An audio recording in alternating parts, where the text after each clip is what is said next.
반갑습니다 여러분. 오즈모 포켓을 제가 요도바시 카메라에서 예약 구매를 했었고 오늘 도착을 했습니다. 굉장히 좀 늦은 것 같죠? 사실은 15일이 발매일이 맞습니다. 오늘 도착했어요. 여기 또 칼 없이도 테이프 뜯을 수 있도록 여기 이렇게 접어놨죠? 경장이 마음에 들어요. 뾰로롱, 저의 개인정보가 달려있네요. 뾰로롱, 이런 식으로 생겨 먹었고요. 또 고급스럽게 까줘야죠. 뾰로롱.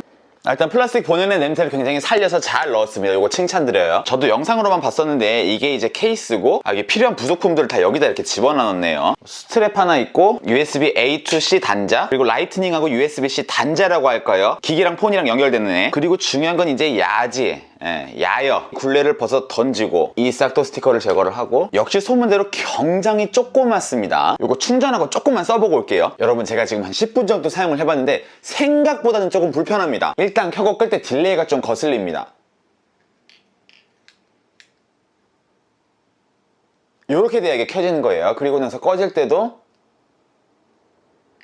이렇게 돼도 꺼지는 건데, 저 같은 경우 야외에서 찍을 때는 배터리 아끼려고 자주 켜고 끄고 하는데 걸리는 시간이 조금 거슬렸고요. 또 이것도 이렇게 바로 잡고 켜야지, 예를 들어 손을 늘어뜨리고 있어가지고 이런 식으로 됐을 때 이걸 만약에 켰다 그러면은 켜지긴 켜지는데 이 축이 제대로 잡히지가 않습니다. 그래서 이거를 체크하지 않으면 이게 보면 지금 머리가 굉장히 아래를 향하고 있거든요. 그러니까 이거를 킬 때도 바로 잡고 켜야 된다는 것도 조금 저에게는 생소하고, 또 예를 들어 이런 애들은 찍다가 아래 찍고 싶으면 아래 찍고 위에 찍고 싶으면 위에 찍는단 말이에요. 얘는 찍다가도 위아래로 어느 정도 움직여 가지고서는 계속 앞으로 고정이 돼 있기 때문에 그걸 어느 정도 위로 아래로 좀 더 급격하게 움직여줘야 되는지, 이게 내가 딱 원하는 만큼 위아래로 움직이기가 힘들어요. 물론 이 조작을 그냥 손으로 이렇게 올리고 내리고 해도 되기는 됩니다. 요거는 편한데, 그렇다 하더라도 이거 딴 손으로 찍다가 위로 올리고 내리고 하는 게 아무래도 조금은 불편한 것 같아요. 또 돈 몇만 원 주고 여기 컨트롤러 사지 않는 한은 여기서 스크론을 옆에서 밀어가지고 위로 아래로 해제되는데, 이 감도도 아무래도 일반 카메라 손으로 이렇게 움직이는 거랑은 많이 다르죠. 그러니까 이게 사실은 짐벌 쓸 때는 불편한 점하고 편한 점하고 똑같은데 자꾸만 액션캠하고 비교를 하다 보니까 이 어떤 짐벌 특유의 조작성이 조금 불편하게 다가오는 것 같아요. 그리고 이거는 제 메모리 카드 잘못이긴 한데 4K로 촬영을 했더니 중간에 카드 속도가 부족하다고 에러 메시지가 뜨면서 중단이 돼요. 근데 조금 아쉬운 건, 그럼 초반에 촬영된 부분이라도 좀 살아있었으면 좋겠는데 메모리 카드를 집어넣어 봤더니 그냥 전부 다 아예 쓸 수가 없게 되었습니다. 그리고 내가 캐논 카메라에서 쓰던 메모리 카드를 포맷을 안 하고 그냥 써서 그런지는 모르겠는데 영상 중간중간에 음성이 녹음이 안 되고서 그냥 막 먹통이 되고 이런 경우도 지금 있어요. 이거는 왜 그런지 모르겠는데 지금 영상을 한 10개 정도 찍으면은 그 중에 한 2~3개는 그런 현상이 나타나가지고 지금 왜 그런지 잘 모르겠네. 그리고 화각 같은 경우에 그냥 요 정도 거리에서 들면 요 정도가 나오는데, 여러분들이 잘 아시는 뭐 고프로나 소니 액션캠 이런 애들보다는 화각은 확실히 좁습니다. 근데 하나 발견한 좋은 점은 얘가 녹색 사각형의 얼굴이 생기면서 이렇게 얼굴 트래킹이 되거든요. 손은 가만히 있어도 내가 좌우 상하로 움직여도 지가 계속 제 얼굴을 트래킹을 해요. 이 얘기는 뭐냐, 굳이 이렇게 직각으로 들지 않고 약간 이런 식으로 뉘은 채로 찍어도 내 몸에서 조금 멀어지면서 위아래 조정 같은 거는 지가 알아서 얼굴을 트래킹을 해가지고 좀 움직여주는 것 같아요. 다만 이걸 너무 뉘게 되면 아래쪽에 본체가 들어와 버리기 때문에 안 되고요. 근데 생각보다 오디오 음질은 굉장히 깨끗하고 좋습니다. 제가 나중에 뭐 소니 액션캠하고 조금 비교도 해보겠습니다만은, 생각난 김에 한번 소니 액션캠하고 비교를 해볼게요. 일단은 이쪽은 LCD가 있으니까 내 얼굴이 보이지만 얘는 리모트 LCD밖에 없죠. 근데 연결하는 딜레이가 워낙 커가지고 저는 대부분 그냥 화면 없이 그냥 이렇게 생으로 쓰고 있습니다. 지금 화각 같은 경우에도 제 눈에는 안 보입니다만은 소니 액션캠 쪽이 화각이 훨씬 더 넓을 거예요. 이거는 사용 용도에 따라서 장점일 수도 있고 단점일 수도 있습니다. 그리고 오디오 같은 경우에 제가 이전에 계속 소니 액션캠 써가면서 그렇게 불만은 없었습니다. 오디오 굉장히 깔끔하고 잘 들리는 편이었는데 지금 오즈모 포켓도 아까 써보니까 오디오가 굉장히 깔끔한 편이더라고요. 이 두 카메라의 오디오를 제가 직접 비교를 해보지는 않았습니다만은 이따가 편집을 하면서 조금 확인을 해볼 수 있을 것 같고, 여러분들도 직접 이쪽하고 저쪽하고 한번 들어보면서 어떤 쪽의 오디오가 더 좋은지 직접 한번 판단을 해보시기 바라겠습니다. 일단 뭐 오늘은 첫인상이니까 이 정도를 하고 제가 앞으로 조금 더 밖에 나가서 가지고 다녀보면서 테스트를 해보고 나서 사용기를 말씀드리는 걸로 하겠습니다.